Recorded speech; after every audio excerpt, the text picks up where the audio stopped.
कांग्रेस द्वारा लगाए गए आपातकाल के काले अध्याय के 50 वर्ष पूर्ण होने पर भारतीय जनता पार्टी और भारतीय जनता युवा मोर्चा के द्वारा युवा संसद का आयोजन किया गया।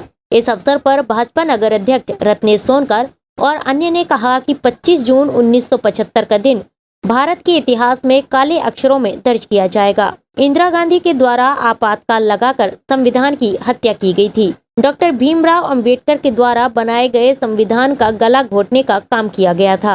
आपातकाल के ऐतिहासिक घटनाक्रमों की समीक्षा करते हुए युवाओं को लोकतंत्र की रक्षा के लिए सतर्क रहने का संदेश दिया गया।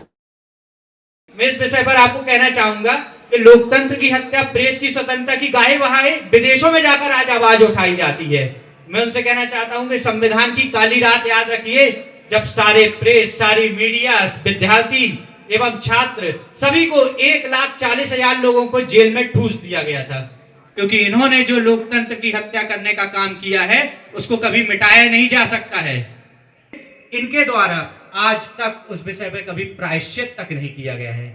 इनको तो घूम घूम कर प्रायश्चित करना चाहिए। लोकतंत्र की किताब लेकर घूमने से कोई लोकतंत्र का, के लिए आपको माफी मांगना पड़ेगा और बार बार माफी मांगना पड़ेगा। और हम गली गली जाकर लोगों को बार बार विस्तृत रूप से भारत के यशस्वी लोकतंत्र की हमेशा चर्चा की जानी चाहिए कि कैसे एक व्यक्ति अपनी व्यक्तिगत महत्वाकांक्षाओं को ध्यान में रखते हुए उसको अपनी प्रतिष्ठा करता है।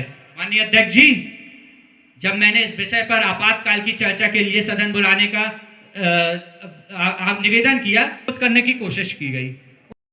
बताया गया कि उस दौर में इंदिरा इज इंडिया का जो नारा निकाला गया था वो कांग्रेस पार्टी के घमंड की पराकाष्ठा थी। कांग्रेस का यह अध्याय और इतिहास आज की युवा पीढ़ी को पता रहे, इसी उद्देश्य से युवा संसद का आयोजन किया गया है।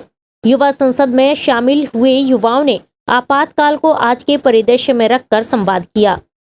किस तरीके की स्थिति है? भारतीय जनता पार्टी के द्वारा युवा मोर्चा के माध्यम से जो ये युवा संसद का जो आज यहाँ पर आयोजन किया जा रहा है, निश्चित तौर पे कि 25 जून 1975 को जिस तरीके से देश के अंदर जो आपातकाल लगाया गया था, श्रीमती इंदिरा गांधी जी के द्वारा जो एक संविधान की हत्या की गई थी, डॉक्टर भीमराव अंबेडकर जी के बनाए हुए संविधान के गले को घोटने का काम किया था।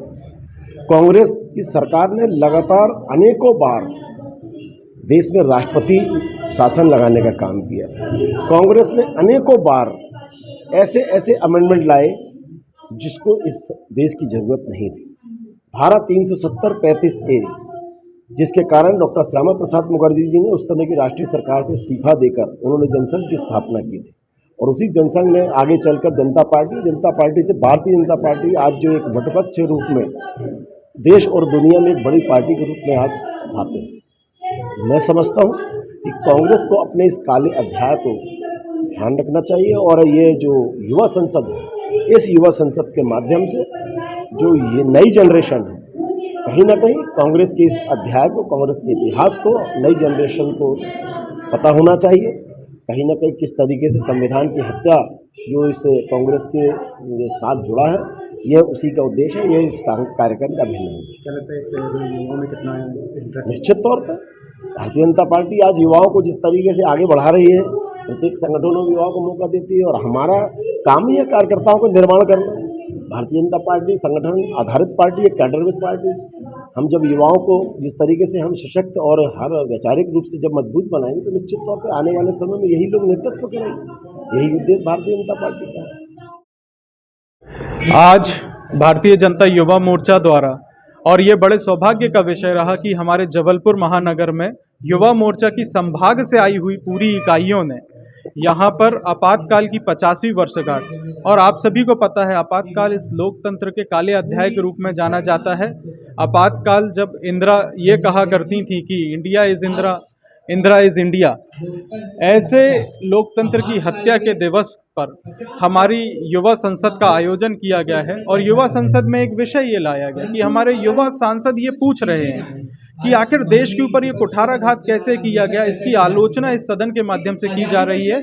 सदन में ये विशेष सत्र आज बुलाया गया है और आप सभी ने देखा किस तरीके से अलग अलग जिलों से आए प्रतिभागियों ने इस आपातकाल के सत्र में अपनी सहभागिता की।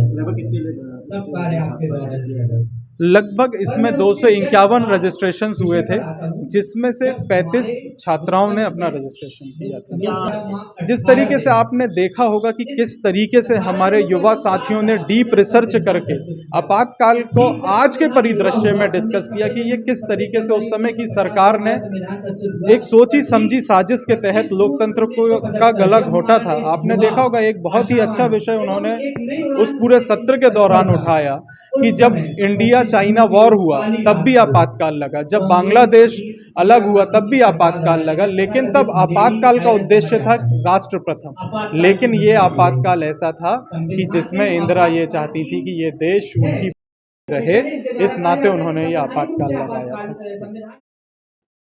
SK news live Jabalpur.